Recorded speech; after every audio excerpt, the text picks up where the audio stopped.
Greetings, guys, gals, and non-binary pals, and welcome to or welcome back to the channel, the stream, wherever you happen to be listening to / watching this, interacting with. If you're on the Twitch stream, twitch.tv/adventurin, for future info and stuff. As you might deduce from up yonder here, we're working on chapters 15 to 16 of Son of the Shadows today. It also happens to be the end of the book. There we go. Also, yeah, the idea that we've been doing Twitch adventures for 27 months is, like, mind-boggling. Hello, friend. Hello, heating pad. yes, the heating pad has made an appearance. I ended up, like, I don't know, sleeping weird or something. I woke up Tuesday with, like, a fun wrenched neck situation. So yeah, it's better than it has been, and I probably could get away with not worrying about it, but it would hurt later. So I figure I might as well just, there we go.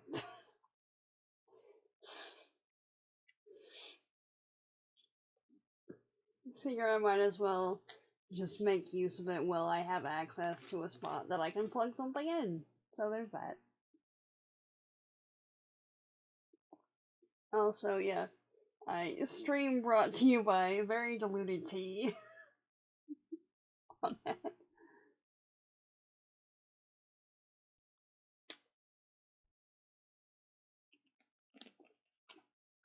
Yeah, improvement in self-care. Exactly. So I'm sitting over here with Bob Fu, the original, and one of the bats is acting as a back support and stuff. So yeah, it's a time. it's a time of it right around here. So, oh yeah.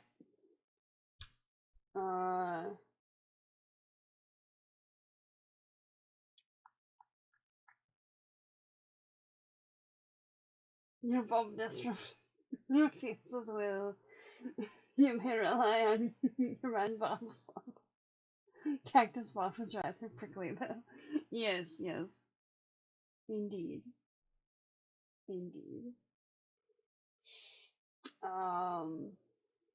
Okay. I forgot to... Can I edit this without it being visible? I can, alright.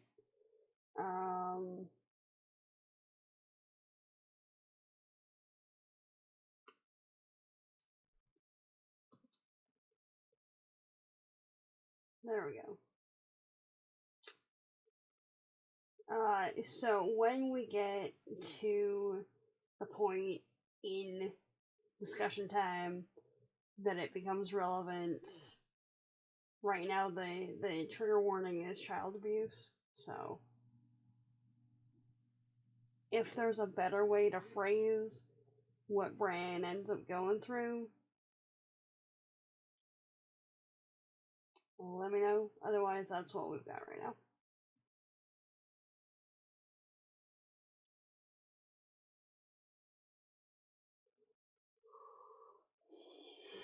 So, anyway, there's that.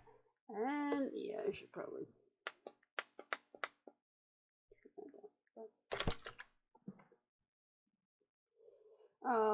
yeah. So, before we dive into that, anyone have... Ow, okay, that's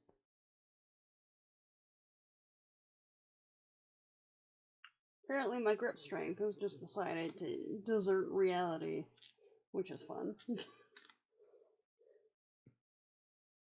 Child abuse covers it, pretty grim. Yeah. Alright.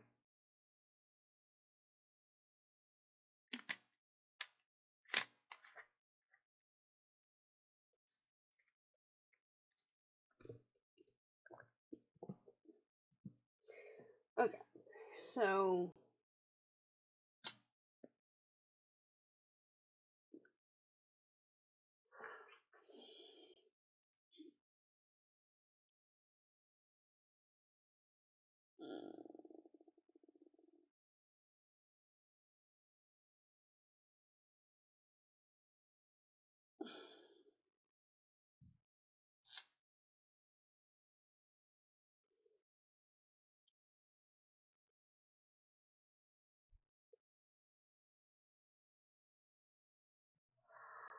huh. Alright. So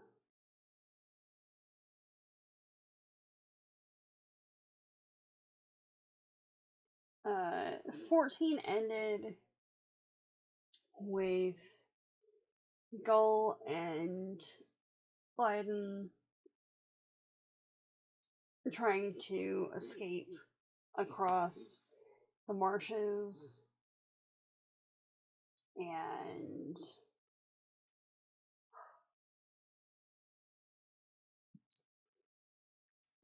before they left the keep, Leiden had sent off the Raven, who, despite being named multiple times, I still cannot remember what the bird's name was. But there we go. But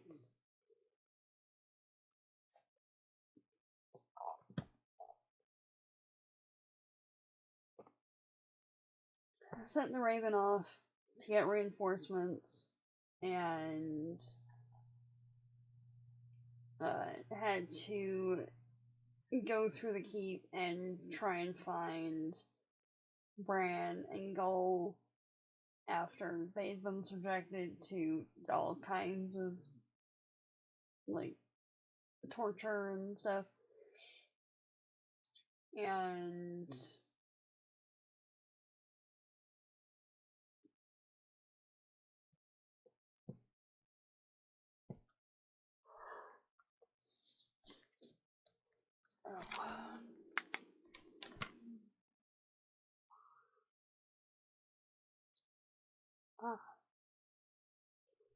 apparently my jaw's decided it's time to just kind of have a day. Oh, okay. Is calmant like mint? I think it's mentioned as an herb that dispels sorrow. I believe so. Come on.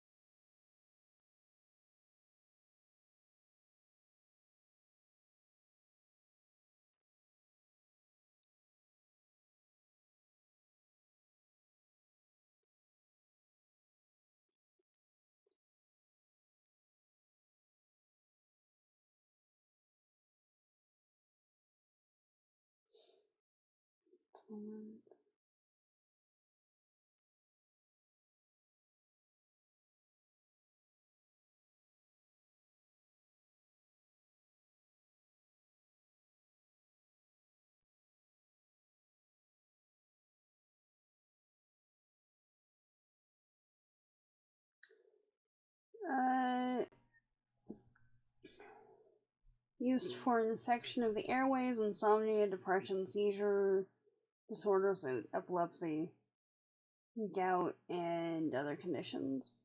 But as of now, there's no like scientific evidence to support it. Catnip is sometimes called catmint, but we don't think of it as being minty. Yeah, it's got similar properties. Yeah. Calamine is a member of the mint family but doesn't spread by runners.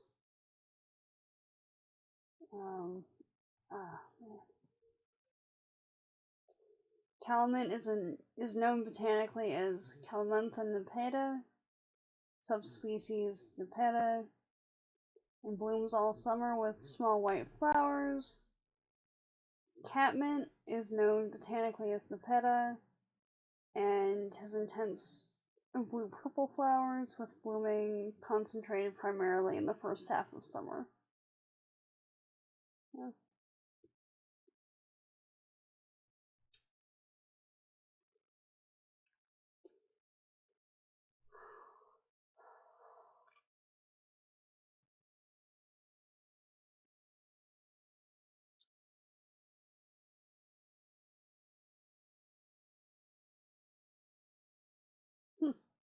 Okay. Catmint, Nippeta exquisini, is similar to catnip but does not stimulate cats. Interesting. The mint family has members that don't spray by runners. Yeah, that was surprising to me too, honestly.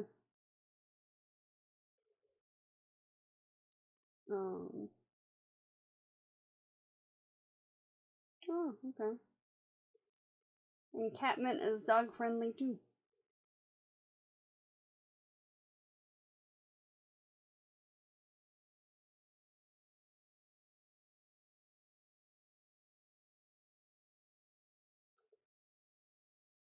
But yeah, catnip and catmint are different things. Yeah, they're different plants but have some of the same properties. So yeah. It's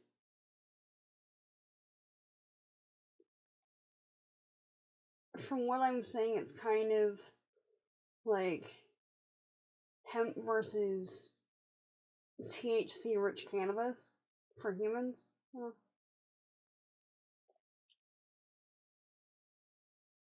course, saying that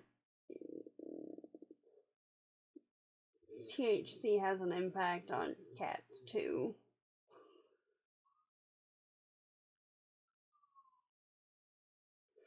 Not that I've intentionally fed any of it to cats, but Lex has a tendency to just randomly lick things, and my dad's got a diffuser type thing. I think that, like, I'm pretty sure that's what it would be called, or like a mister or something. That when it's in use ends up with like residue on one of the edges. And a couple years ago, she just like started licking it before one of us could catch her, and was stumbling around for like an hour and a half afterwards. So there's that. Seems to be doing okay since then and everything, but something to be aware of.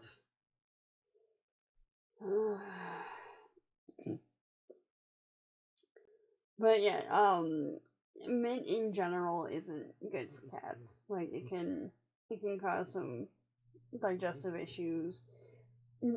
Depending on concentration of exposure, it might have some kind of respiratory issue, that sort of thing. But catnip and catmint are okay. So,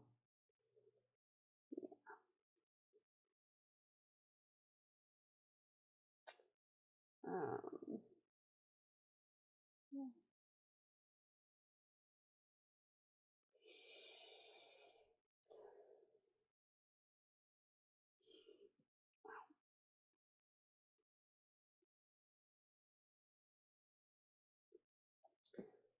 So, um, there's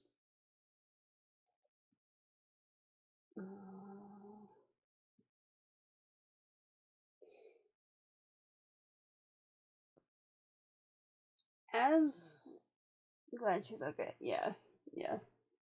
Me too.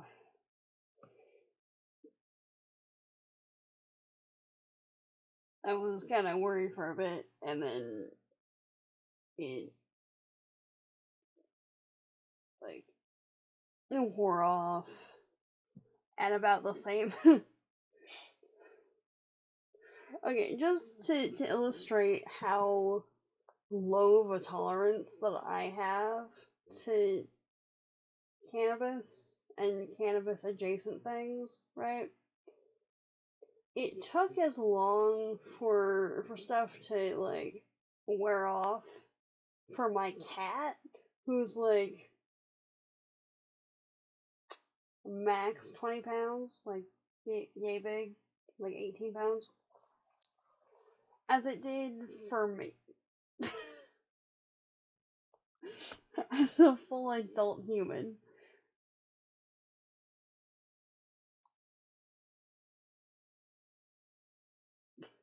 Granted, when I've had anything, it's been like a full brownie sort of situation or a couple cookies or whatever. So like the ratio might be the same for body mass. I don't know. But yeah, so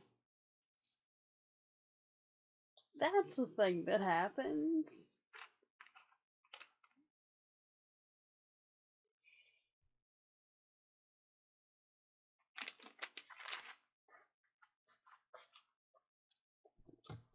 Alright. So back to the story. Uh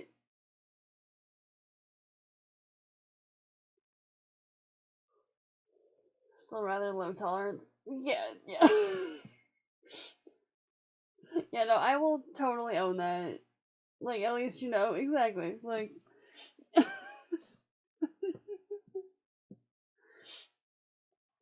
and yeah, I have slightly more tolerance for alcohol than I do for cannabis, but like by about that much. So yeah,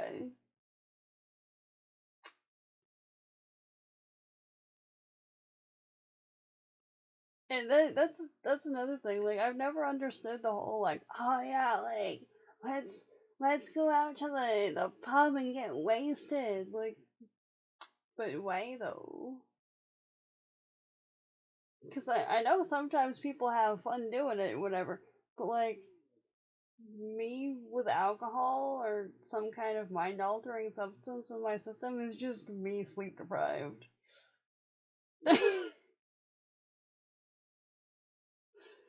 There's basically no difference.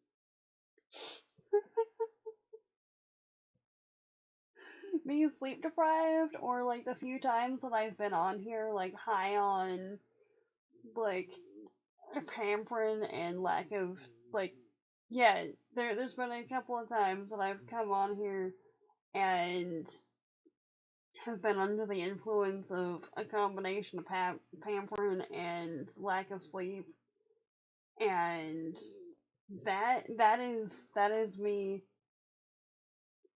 um in an altered state, as it were, just across the board.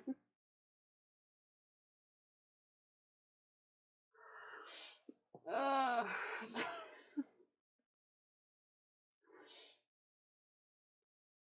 I know, right? Why do I want to be non-functional? Exactly, exactly.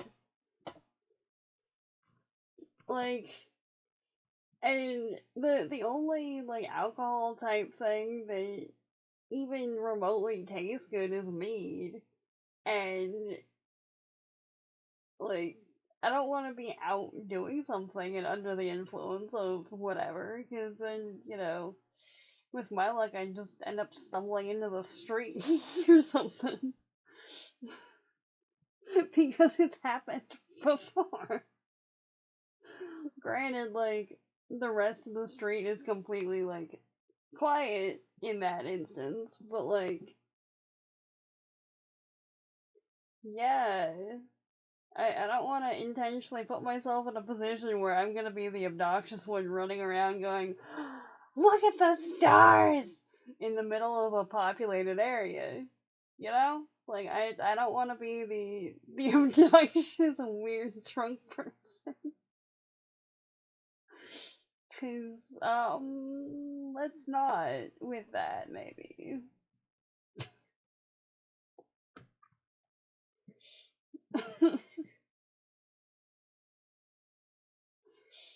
Or, like, the person that, if, if some kind of self-defense is needed, like, I would be the one who ends up, like, stabbing themselves with the self-defense knife. You know? Not the best of combinations.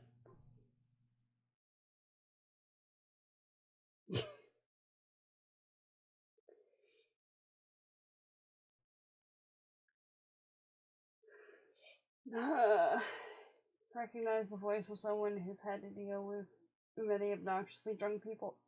Yeah. Yeah. Basically. It's like, okay. Slight diversion from the topic at hand over here. When I was doing some, like, one of the rounds of study abroad, like, I like hanging out with people, and at that point, it was like everyone was in kind of a joint housing type situation, or like there was a house, a converted house type thing that had been rented out. So all the apartments in there were people in the group that we were part of, and I didn't drink much just 'cause, like, I don't have a fun time doing it and whatever, and had a really low tolerance anyway. And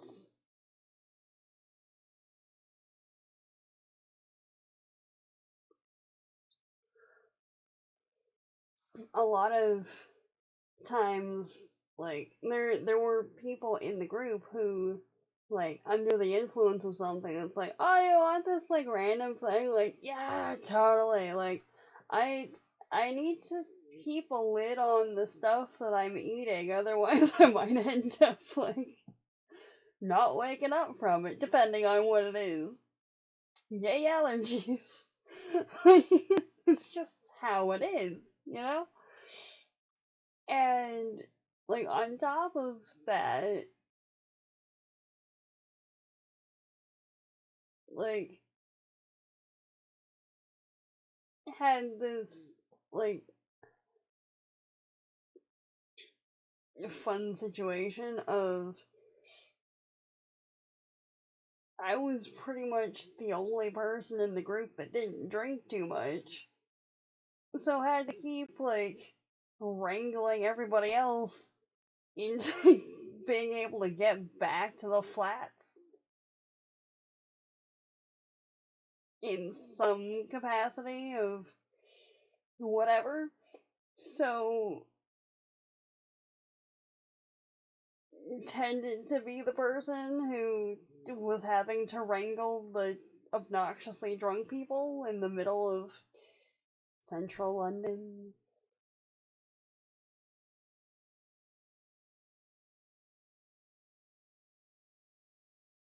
There's a couple of stories that came from that too, honestly, but God.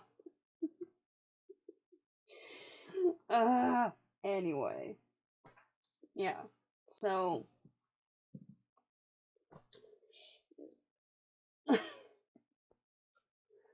oh man. And on that, just as a slight aside, right? It's one thing if it's like you're kind of intoxicated and someone's like, "Hey, we're getting pizza or something. You want some?" Like, "Oh yeah," and you've just forgotten that you can't eat certain things. Like, fine, whatever. But there were a couple of instances where there were like locals who had been drinking something and then like, I don't really want this anymore. That's fine. I'm done. And then just like get up and leave, leaving like half a bottle or half a pint glass of whatever it is on the thing on the table. And one or more of the people in our group would routinely just go around to random tables and drink what was left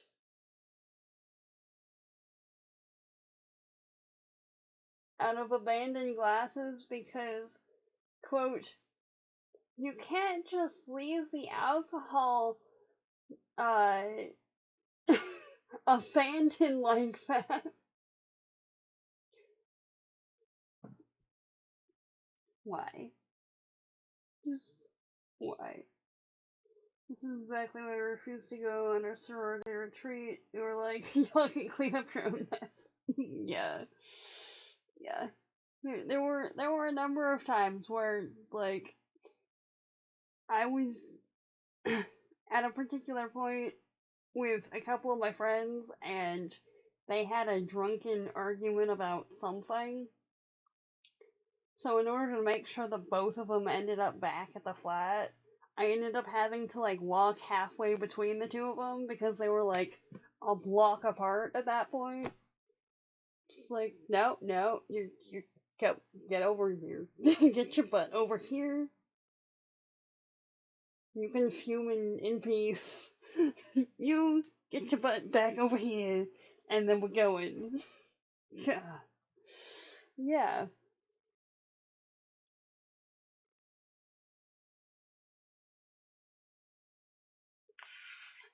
Which incidentally is like that plus a bunch of other situations is part of why um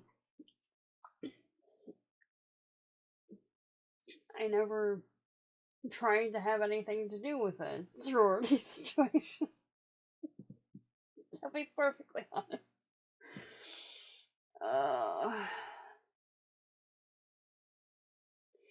that and Hollywood and stuff.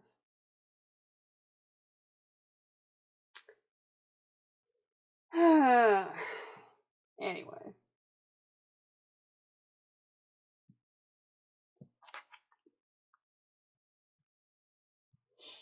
responsible for NTM commiserations. Exactly.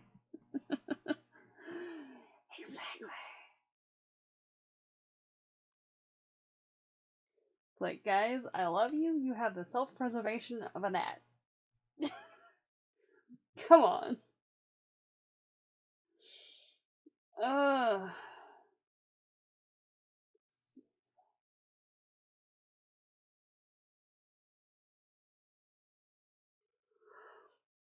Okay. So, back to this. Right?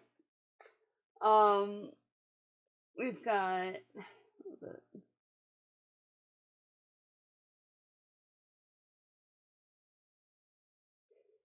We've got the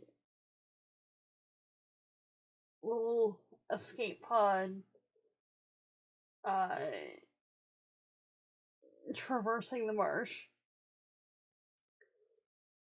and they're freaking out because there's a dead end essentially, and then vines start popping up out of the marsh that's wide enough for them to cross. And we've got Gull with severely damaged hands who's trying to carry Bran, who is fully unconscious and, like, mostly dead. Layden, who's trying to keep it together for everybody, and carrying Johnny, and they finally get to the end of the marsh bridge thing, and Kieran's hanging out with the Raven, and essentially tells Layden to leave with their kid because someone wants to kill the kid. Which we kinda already knew based on previous things. But it's like, from what I remember of, I guess it must be the third one at this point. I thought it was the second one, but apparently it's the third one. What I remember from parts of the third one is, like, it's real windy out there. Anyway, is like building on the characterization that we see from Kieran in the second book, which makes sense because that's how things work with storytelling and things. But in two, like in one, Kieran wasn't there, obviously, aside from the very last bit, and he was like 3, so never mind. 2, yeah.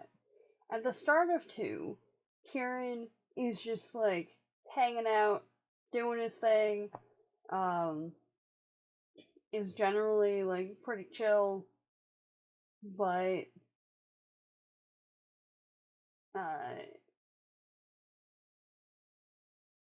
really into Neve.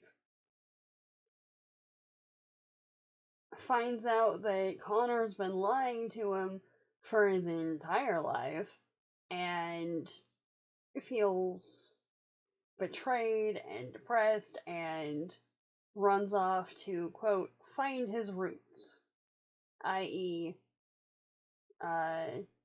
his mom, Lady Una, who only good things can come from that in exchange.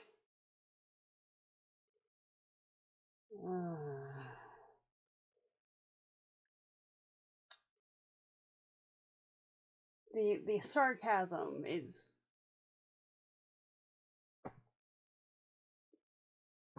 very strong in there.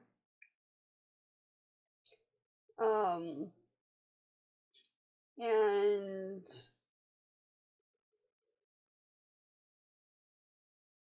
in, like, by chapter 15, Layden is asking him about his interactions with Una and why he bothered to, like, try and help them and stuff. And the response is essentially like, I want to learn, I need to learn, and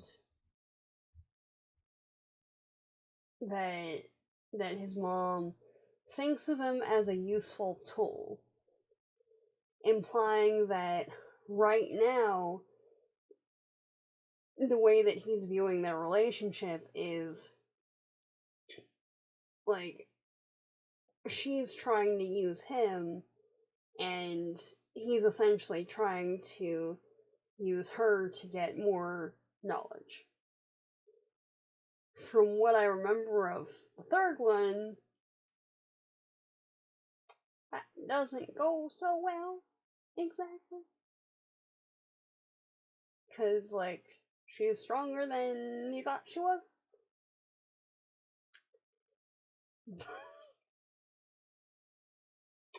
But there we go. But like, my point being, like, at this point, he's not exactly a bad person in theory, but like, feels betrayed, but is also carrying on a romantic relationship with his niece, and that's the whole thing. Anyway, so there's that. Um, and when they meet up with the rest of the band,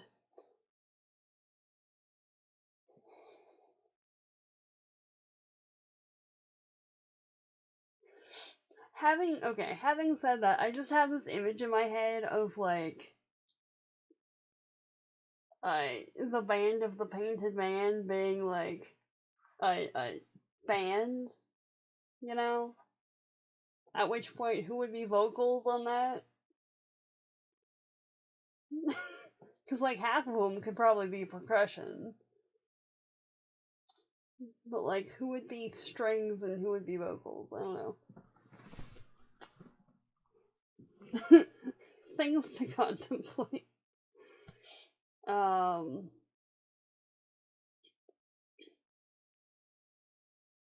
but they meet up with the rest of the band, and uh, Bran is still completely out. Has a massive like head injury. Is stuck deep in his own psyche at that point, and she says that they need to get Self Heal and Herb of Grace, both of which should still be in bloom at that point, and to make a poultice for both Bran's head wound and Gull's hands. Because after inspection, it's discovered that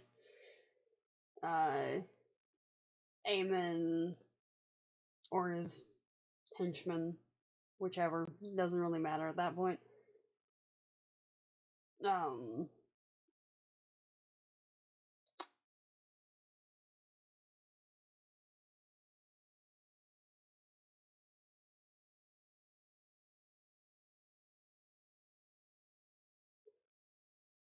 messed with Gull's hands enough that he's got. It's either, I can't remember exactly. It's either 3 on one hand and 2 on the other, or 3 on one hand and 4 on the other. But I know it's an opposite situation. I think it's 3 and 2 though. So yeah. And he gave the orders, he gets the blame. Yeah, no, like for that I just meant whether or not he was directly the person to do the chop. Um yeah. Yeah, no, he totally gets the blame for that. But yeah. And it is interesting too, because when Layden was running around the keep trying to find uh, Gull and Bran, there were a number of guards who didn't seem to want to necessarily like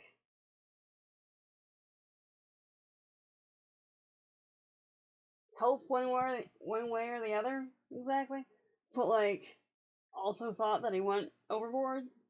So that's something, I suppose. But also, um, but like with that, it's also evident that if if it's just like a known thing that he organized William's death, at least, or at least suspected, no one in that house is gonna go against him because, like, if you went and killed off one of your allies, like, people who happen to be working in your house aren't safe either, so, yeah. Speaking of blame, we liked how Leiden called bullshit on Eamon trying to blame her for how he turned out in 14. But then in this section, she seriously considers blaming herself, and that's annoying. Yeah, yeah. It.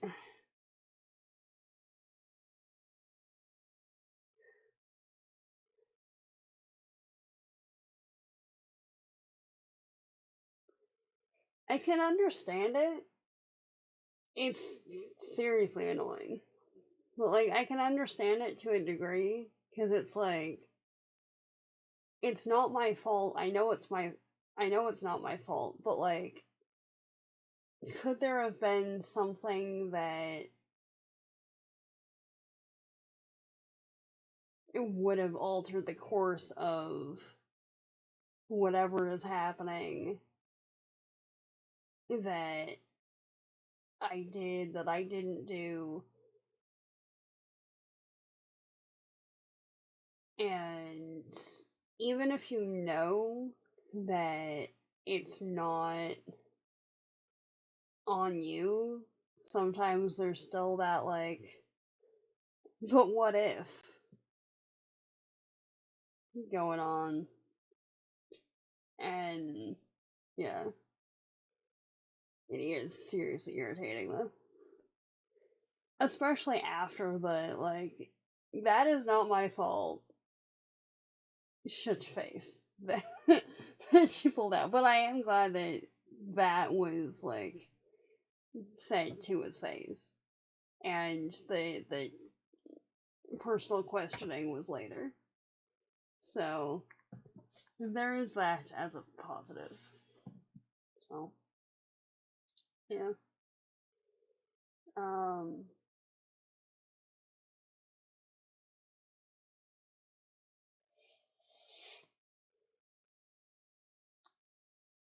then we've got Figwort to help with bug bites.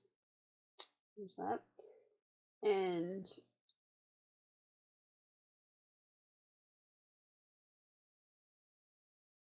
yeah, in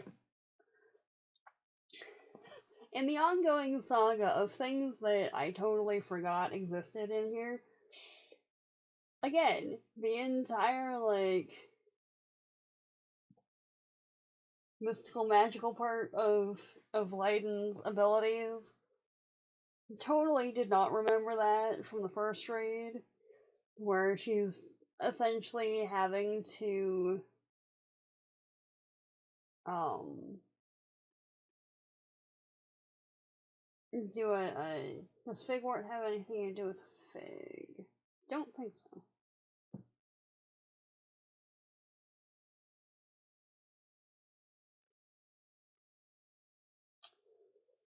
Uh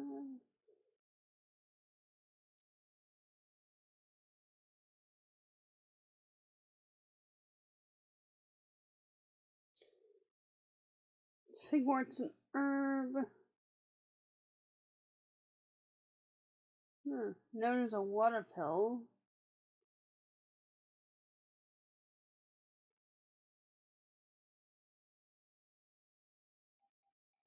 Used to treat eczema, itching, psoriasis, swelling rash, hemorrhoids, sort of thing.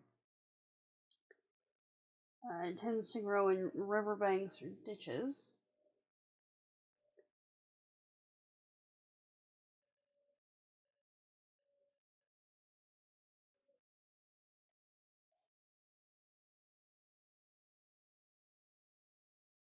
Okay, right. The common name refers to an early use of these plants in treating hemorrhoids, an ailment once known as figs.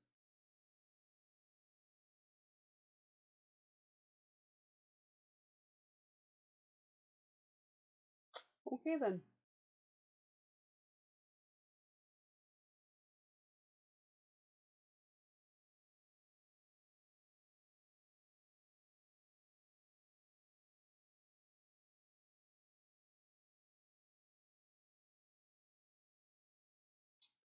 Interesting.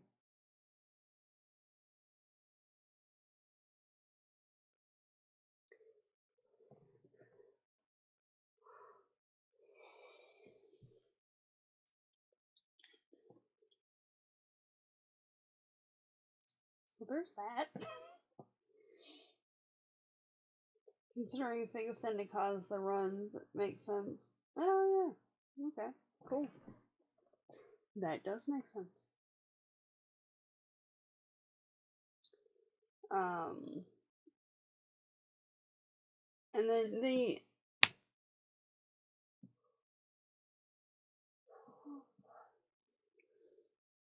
we get more info on why Bran and the entire company can't stand Aemon.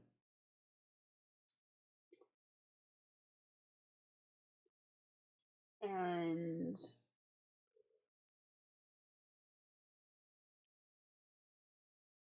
how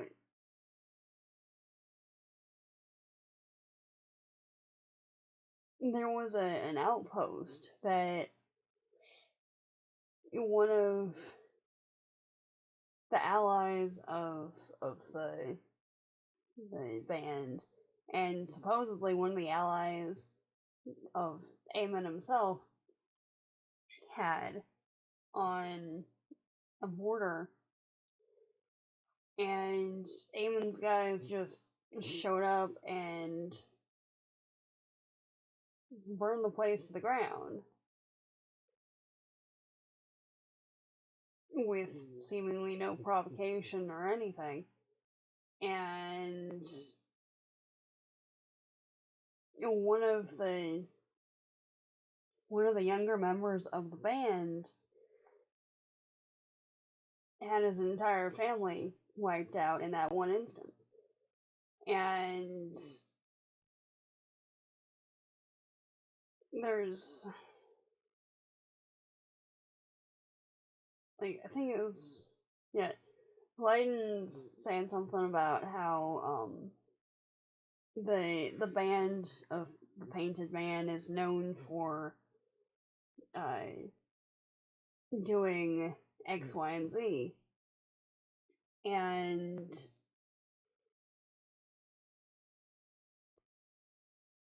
the statement comes back with, like,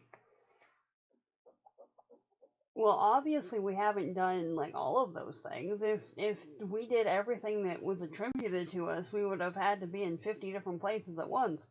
That's obviously not the thing. What's the thing?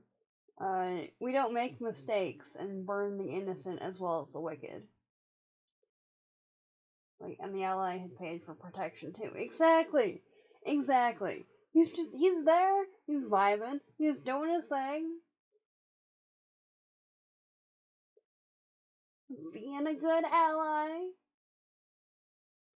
And then Aemon comes in with, like, whatever's going on in his brain and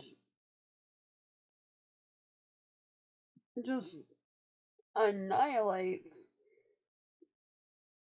an entire outpost.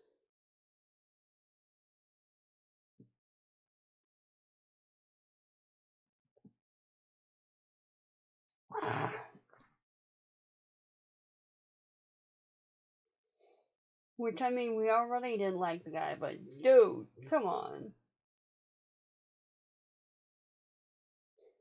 And it's right about then that Leiden realizes that the blanket that she made for Johnny is, like, got left back at Shadoof, which, if I remember right, becomes a bit of a plot point in 3. Or at least it makes a reappearance or something. Because Aemon is himself and just can't leave stuff alone.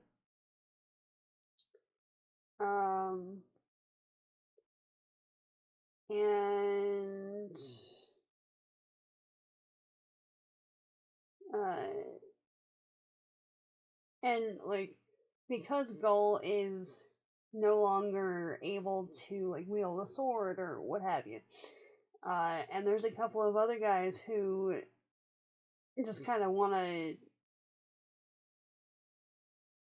not have to be actively on the move all the time. So Gull and a few of the others have an idea to pivot to teaching people instead of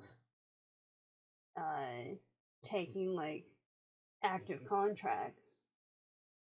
And apparently Bran's got an island somewhere, and the idea is put forward to use that as a training facility, as it were. And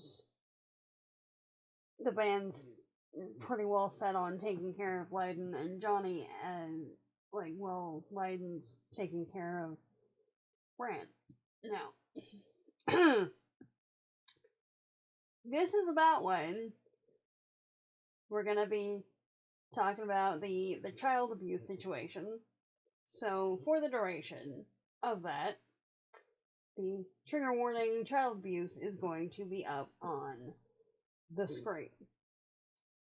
So if you need to click off or mute it or whatever, totally understand.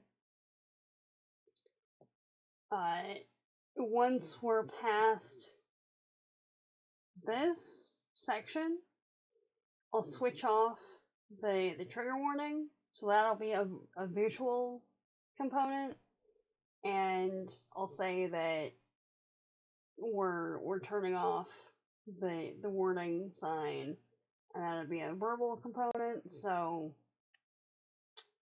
take care of yourselves however you need to, right?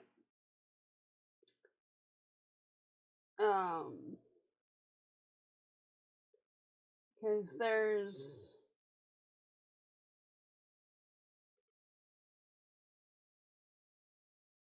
a whole section here, like half of 15 and like a good, well, yeah, like half of 15 and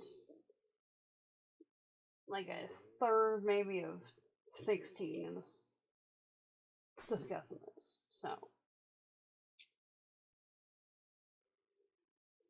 be prepared for that if you're reading this. Okay. So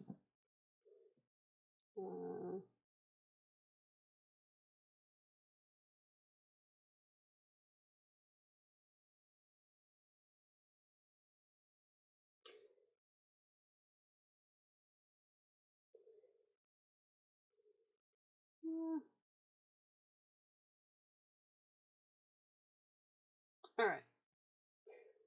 So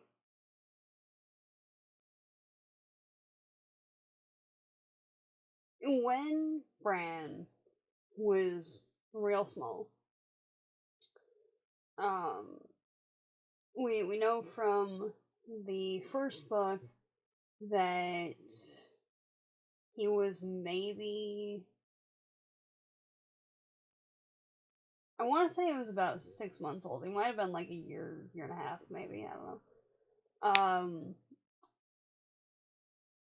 know. When, yeah, I want to say it was about 6 months when Jon was killed in a rock avalanche organized by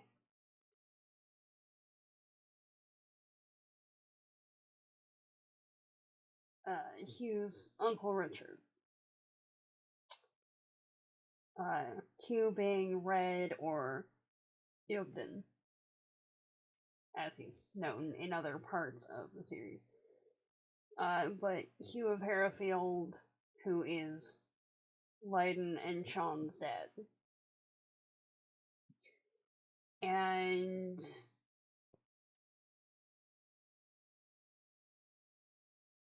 we know from the first book that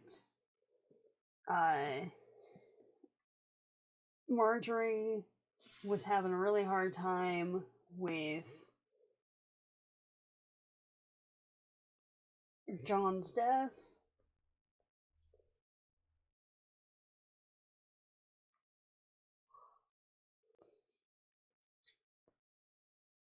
And didn't want to blame Serica for it, but kind of did anyway, in a little bit, just because he died protecting her.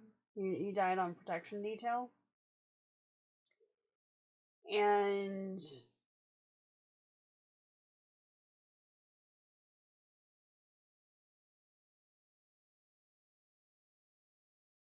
that's about all we have knowledge of until Hugh returns to the storyline. Because if you remember, he left for an extended amount of time after Serica died because she sent him back to Harrowfield to tell Simon that she had died, and also to find out any info about about Bran, who they knew as Johnny when he was little.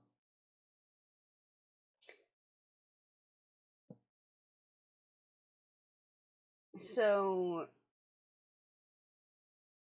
in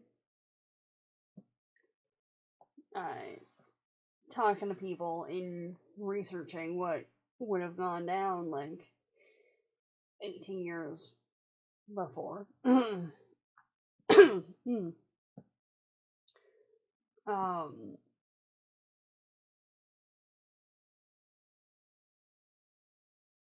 we've got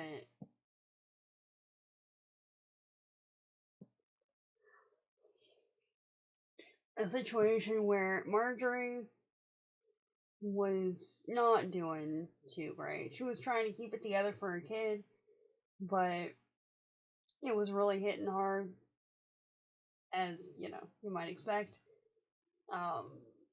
And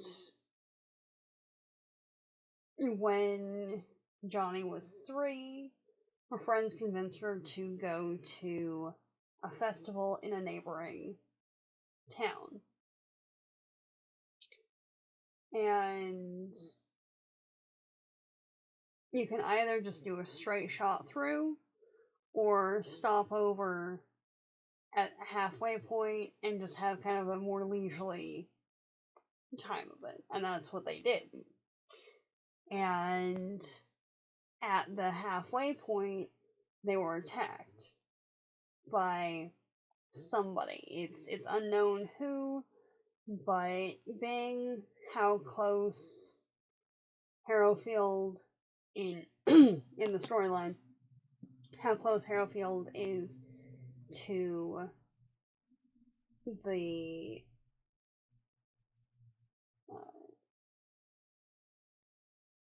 border,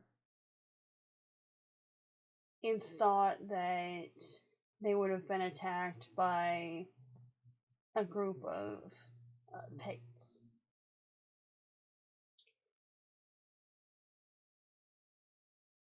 And which could easily just be like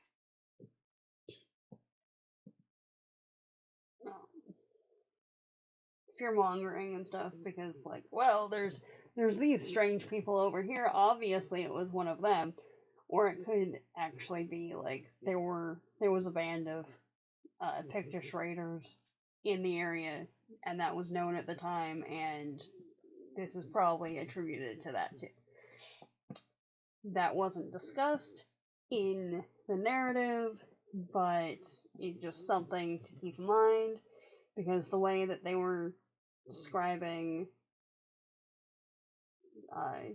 Pictish warriors was kind of the same way that in the first book people were describing Irish warriors. So there's that. And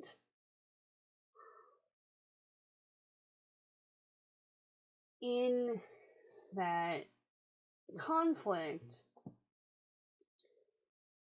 Marjorie must have found a root cellar somewhere kind of off to the side of the road and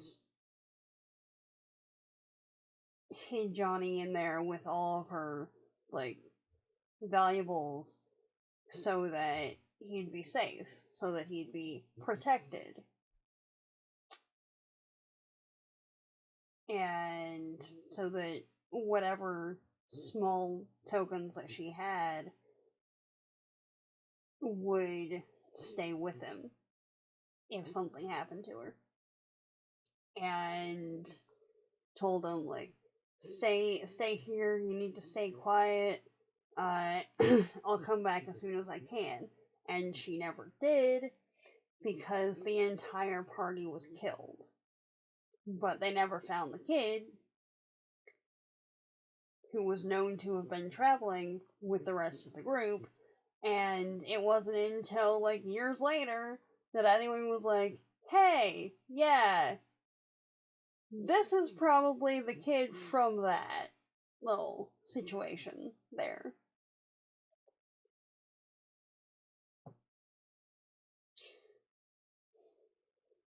Which speaks volumes to,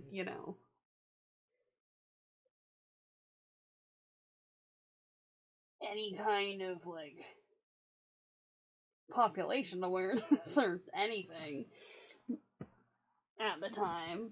But okay. And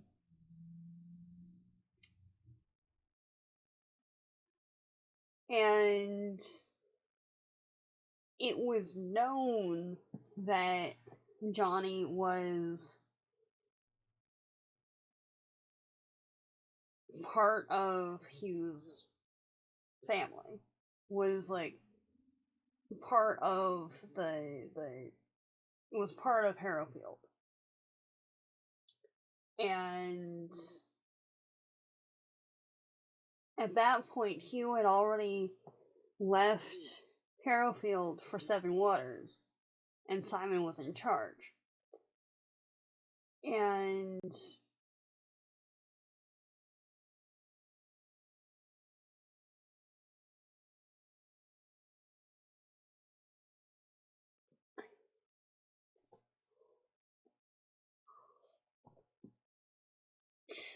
because there was no one checking in, and they're from the description, it was pretty blatant, like, kid would get dragged out of a root cellar covered in grime, and the only explanation that anyone ever got was like, oh, he did a thing, so he was being punished.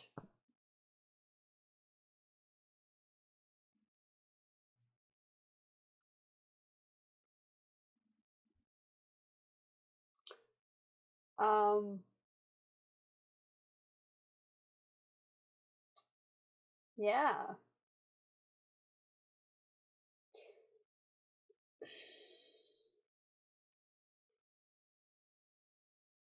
And it was known that he wasn't a good dude, to the point that when he turned up dead randomly,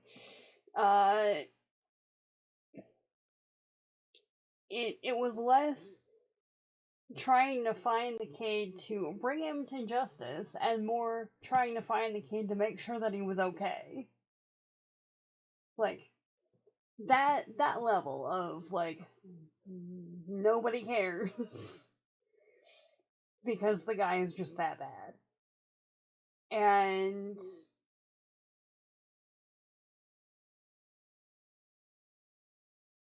from the sounds of it, like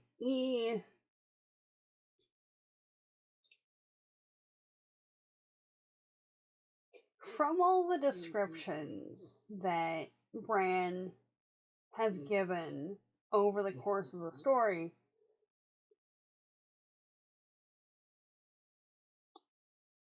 he became an adult. He saw himself as an adult, as it were, at 9. And we know that at 3, he was shoved into these poor conditions. So at the very least, he was subjected to this abuse for 6 years. That was prolonged and strong enough that any prolonged exposure to being forced to be in a dark space or an enclosed space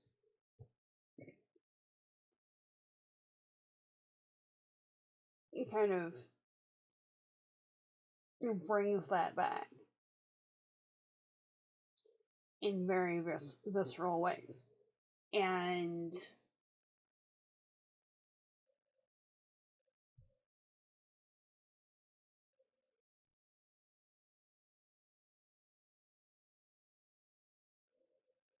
knowing that Leiden saw him in that state and had to, like, talk him down, essentially. Talk him up, I guess.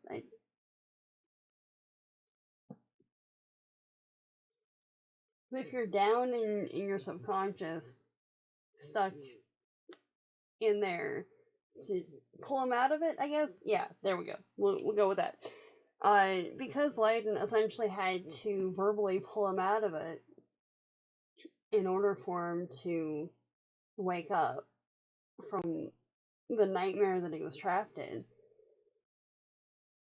She had to kind of interact with that side of his past. And he had to, at least in some capacity, verbally process it a little bit.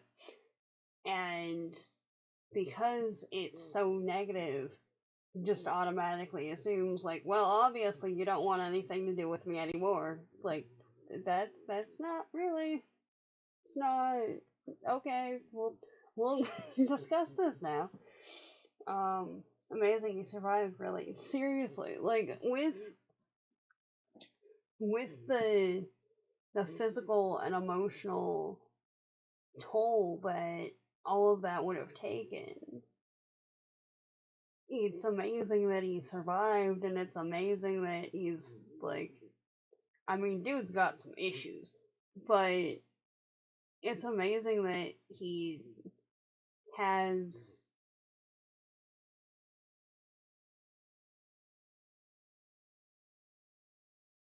the relationship with the rest of the band that he does. And we know that has changed significantly just over the course of Leiden being in the picture, which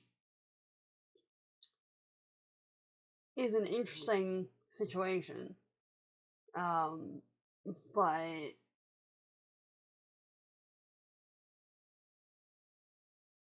that the foundation is there of, like, someone who just genuinely wants to see people be okay.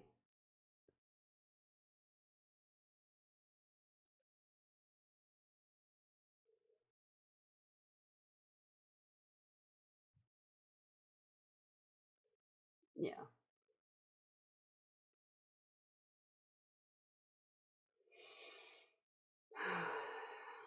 I don't know.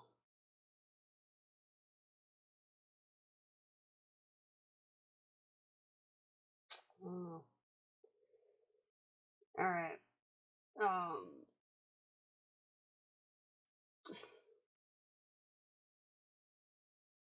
Yeah. And then just trying to process all of that to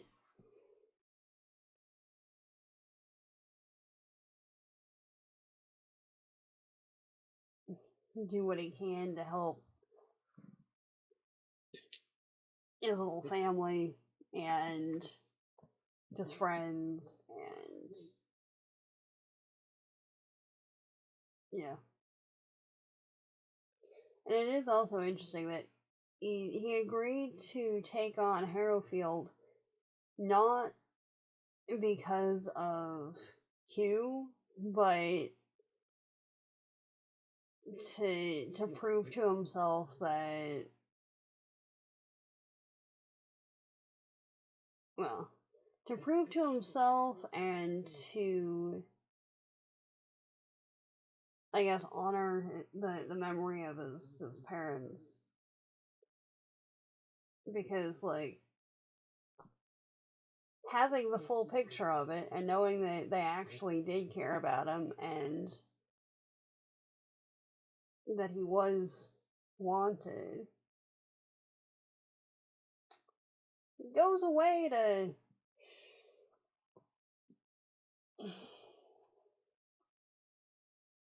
helping the self perception and stuff, you know?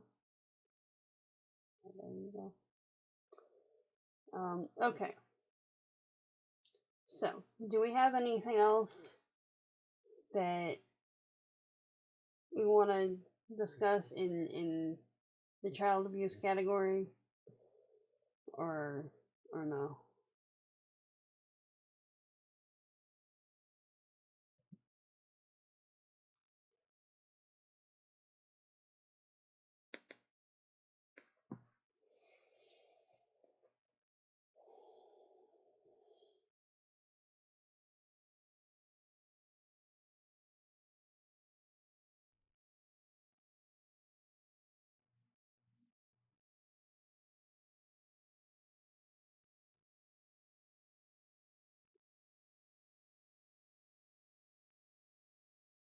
Also, there's an interesting situation of, like, the old ones are the same ones that, like, urged Layden to pursue something with Bran, and, like, are the ones trying to get him to wake up. And the Lord and Lady of the Forest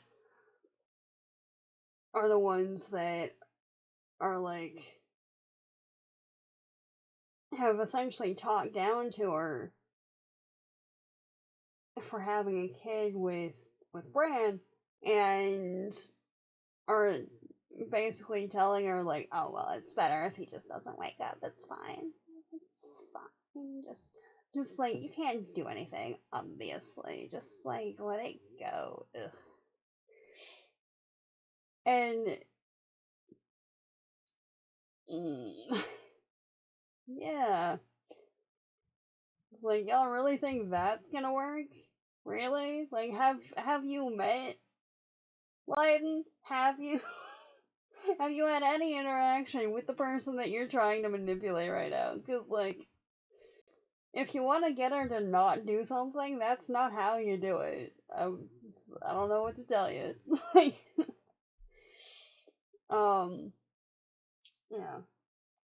Was furious the villagers didn't do anything because the abuser was too scary. They could have mobbed him. They could have. Like, seriously, the idea that, oh god,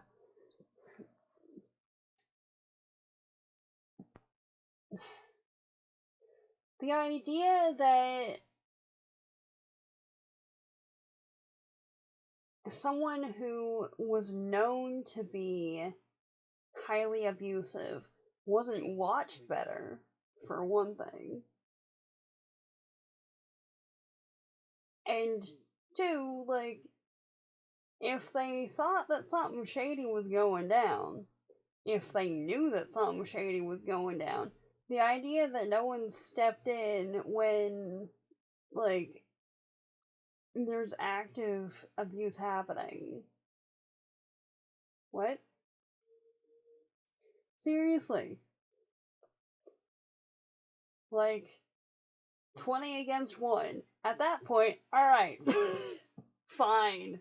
Fine. Go for it. You know? Like, what? And dude was only, like, he was there because at one point, he'd been brought before the court for, like, raping one of the village girls, and she ended up pregnant. And from the sounds of it, the most severe punishment that they could do for that was being banished for 5 years.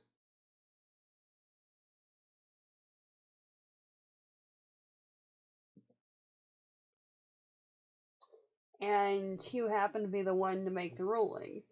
So, like, ah, yes, this kid is related to that dude over there that, like, didn't like me being an abusive ass. So, okay. What? Excuse me, what are you doing? No, no, no. No, no, no. Don't do that. Layden manages to basically spit in the faces and get away with it, right? And, like, the most that they do is just like, well, you'll regret this. Like, okay. Great.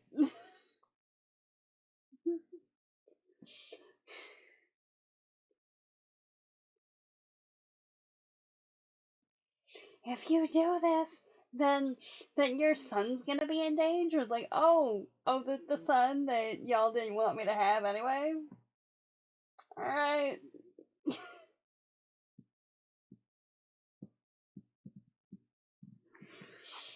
Ugh. Yeah. so there's that. Yeah. I don't know.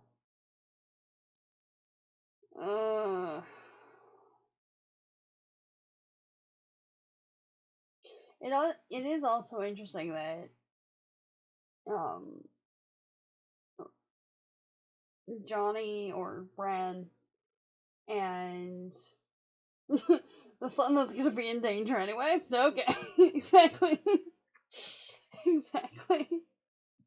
It's like everyone wants to kill my kid. All right, I mean at least going over here, like I can control some of the variables. Peace.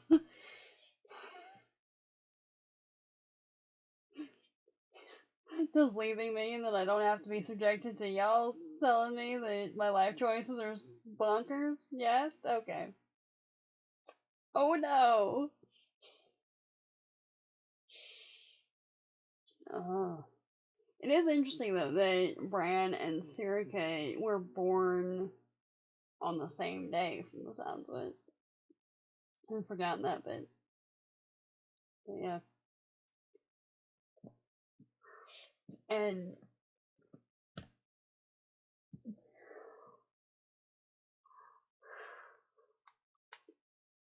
there was a line that people born on the winter solstice have the light spread out in front of them because like that's the longest night of the year, so the light starts returning after that. And um one of and Hugh says that light needs to remind Bran that the light is there. So thought that was kind of cool. So yeah. All right. So I'm gonna take down the trigger warning sign. So there is that.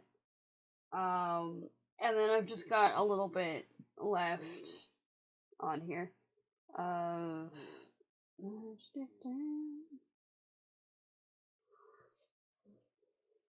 so like the last scene is them waiting in a stand of beech trees to head off into a new adventure, and beech is kind of associated with the death or end of something, but also sort of stands in for changes that arise through realization and realization of experience. Beech suggests that you should cross a threshold that's challenging you, gain experience from the unknown, seek revelation, and increase your knowledge. So, going forward into an unknown situation where Bran is going to become the Lord of Harrowfield, where they're going to start a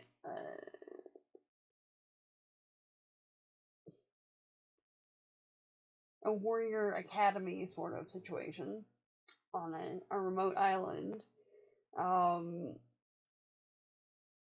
Going forward into new and fascinating adventures. And yeah, it seems rather appropriate. It seems apt for that as a thing. So, yeah. Yeah. Also, I wanted to wear the ink dragon. He's been hiding all stream because of the heating pad, but it helps a little bit, so I counted a win. Okay, so that is the end of my notes. Anyone have further analyses or points of interest that y'all wanna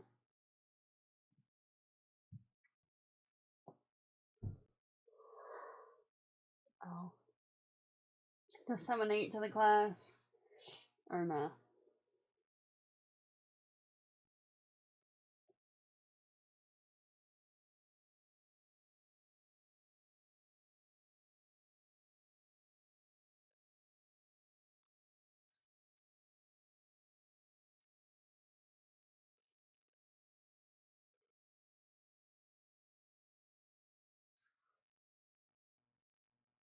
Can't think of any? Alright.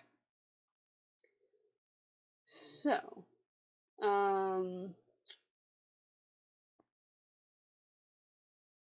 we've got, how do you rate it?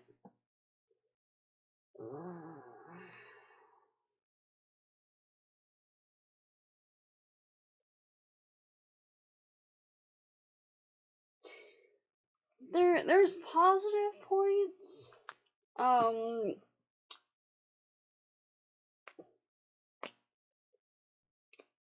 I want to say about 3.5.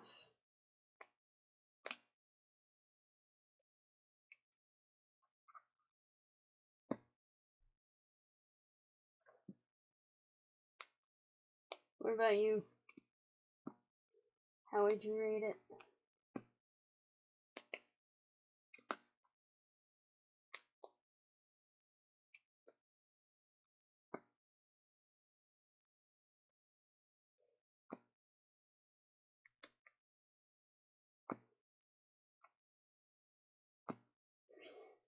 And I'm noticing looking at the audio that like me fiddling with the pop socket is getting picked up on the audio. So uh, apologies for that. Yeah.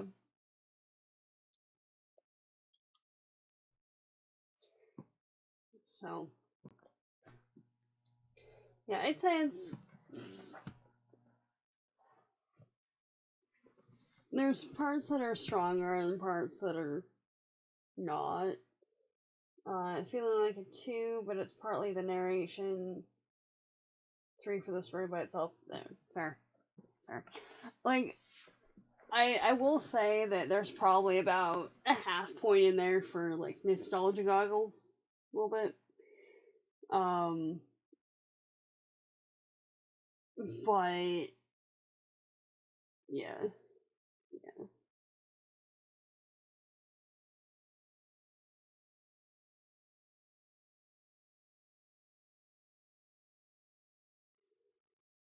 I don't know.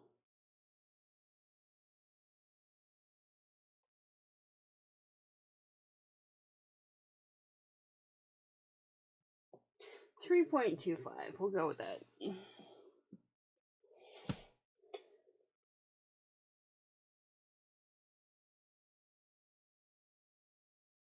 Yeah. I will say the narration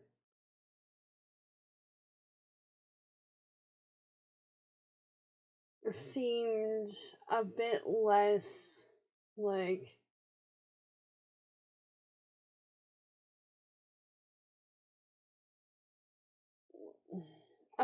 like someone on the verge of tears and like a nervous breakdown in the second one than it did in the first one. So that's positive. Hey Fonzie. That sounds fair? Yeah. Yeah, we've been up for an hour and a half. So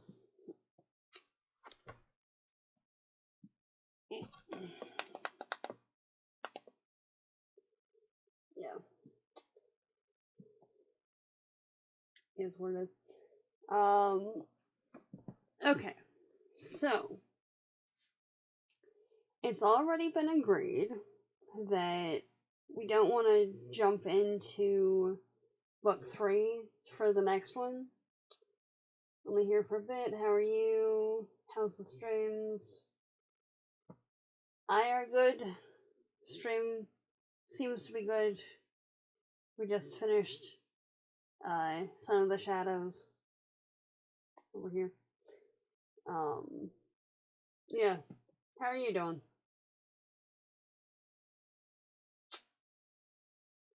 How are you? Yeah, so we already agreed that we don't want to do book 3 right out of the gate. Maybe at a future point. So I don't remember. Did we pick a book for the next round, or is that still kind of up in the air? Because I remember there were a few in the Discord, but I don't know if we'd actually pick something or not.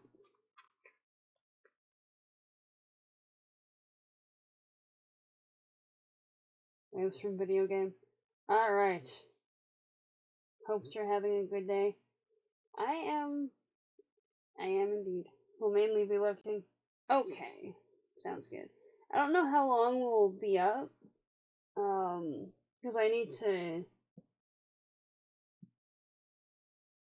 Had a 2-hour walk. Oh, nice. Yeah, I'm gonna need to head out in not too long. So, yeah.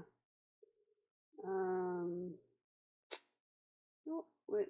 Okay. So, yeah, we've got We've got garden spells and Darjeeling. Ash!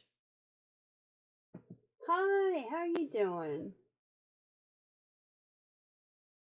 How are you doing?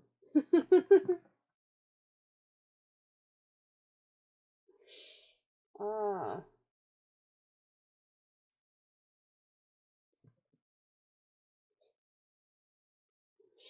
yeah. Good times. Good times indeed.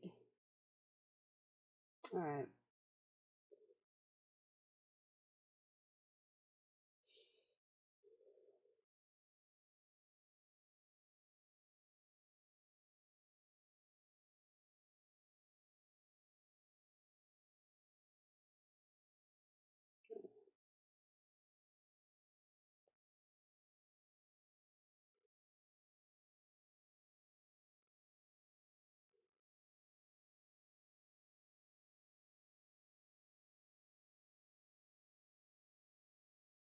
Oh, yeah. Rose Daughter. Okay.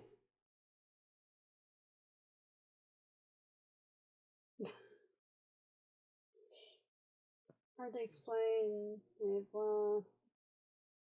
This one's stressful.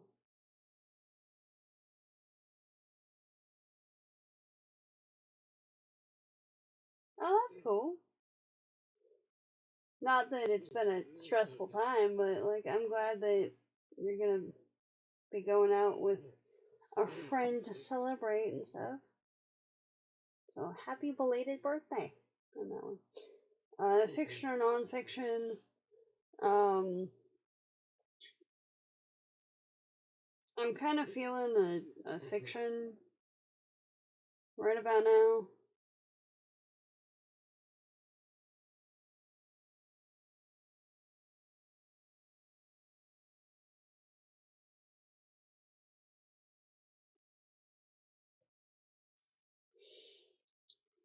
What do you think? Because yeah, I was just going through the thing and realized that Rose Daughter was the next one in the line. Um, so yeah.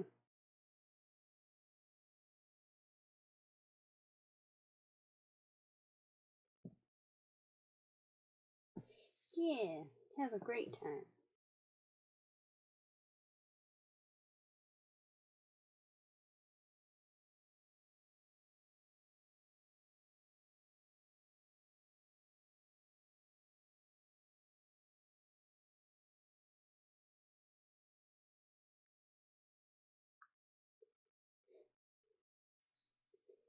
Rose Daughter would be a nice palette cleanser, but we'd make garden spells.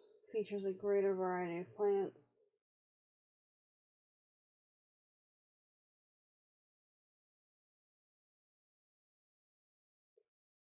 If you don't know what I mean by my kind, I'm Asian, so I think you can piece that together. Yeah, no, totally. Yeah. Uh, honestly, I'm cool with either. Um, if Rose Daughter sounds like it'd be a good palette cleanser from the shenanigans that we've been reading, I'm down. Uh, so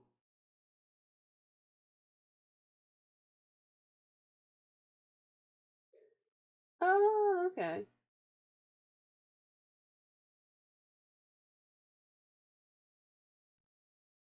It's a Beauty and the Beast retelling.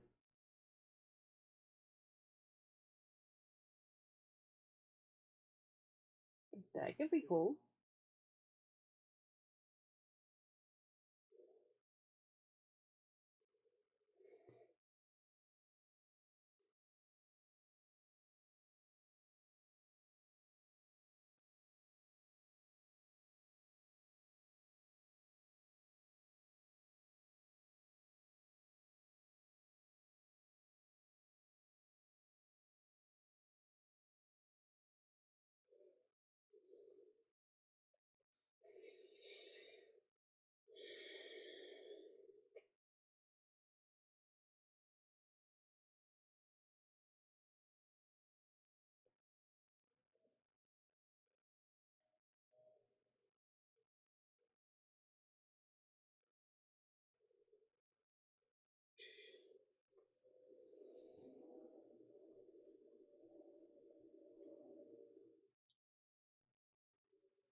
Okay. So.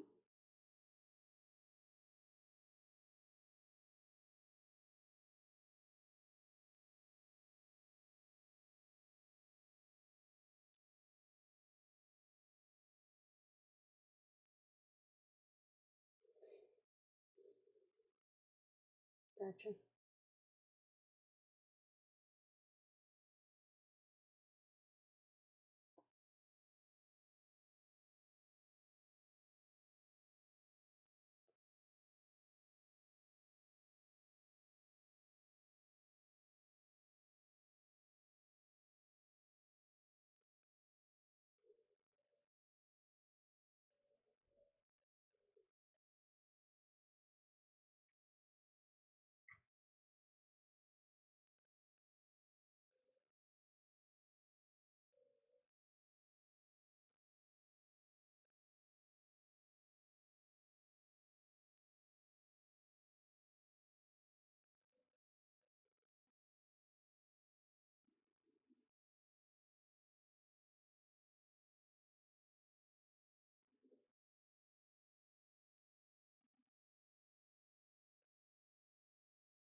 Yeah. Wishing, wishing a lot of luck, Fonzie.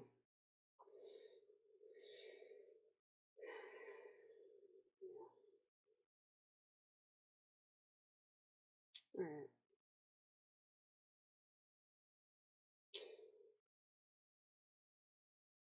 Um. Hmm. Okay. So, guys, much as I'm enjoying having a chat and stuff post stream, I'm realizing that it's just before 5:30 right now, and I need to be on campus in, like, ideally before 6. So, unfortunately, I'm gonna have to cut it here. I will see you all in the next one. We're live for 2 hours. Woo! Yeah.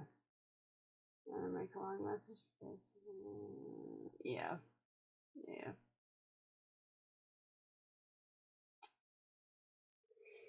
Understood, Fonzie. That's what I figured you were talking about, honestly. Yeah. Mm.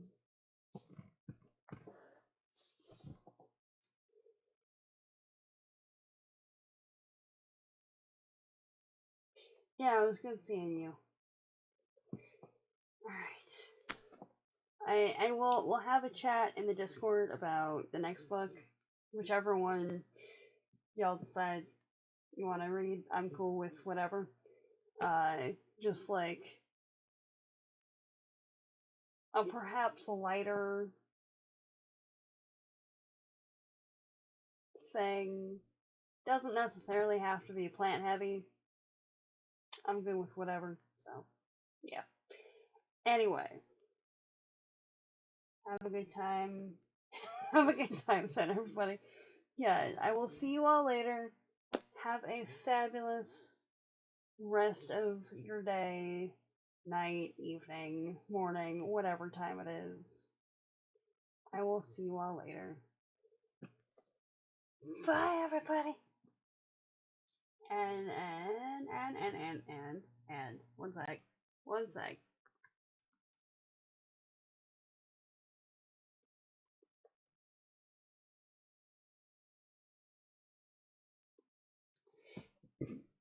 Excuse me. There we go. Hugs for everybody. But yeah. I will have a new video up in the next like day or so. The one that was supposed to be up on Monday is half edited. I just haven't had a chance to finish editing it because reasons and stuff. So there's that. It is coming. Hopefully tomorrow. There we go. Anyway, I will see you all later. Have a good one. Bye now.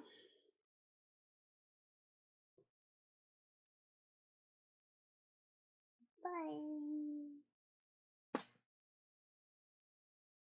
That didn't work. Okay. 1 second. And off.